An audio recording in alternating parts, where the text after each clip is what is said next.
Welcome back again. We will end this networking section with a more theoretical but important topic to be aware of: VPC Peering, a networking feature in AWS that lets you privately connect two virtual private clouds. Following our earlier analogy on buildings, imagine you've designed two separate buildings, each with its own infrastructure, access controls, and tenants. VPC peering is like building a secure walkway between them, allowing resources inside each to communicate without going through the public internet.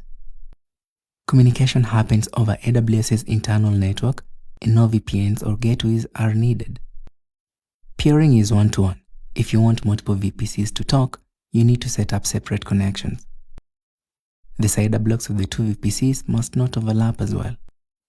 Security groups and network ACLs still apply, so you control exactly what traffic is allowed between VPCs. And with that comes the end of this section on networking. Please note that there are other networking services beyond the scope of this introduction. However, we now have the knowledge we require to start working with services on the AWS console.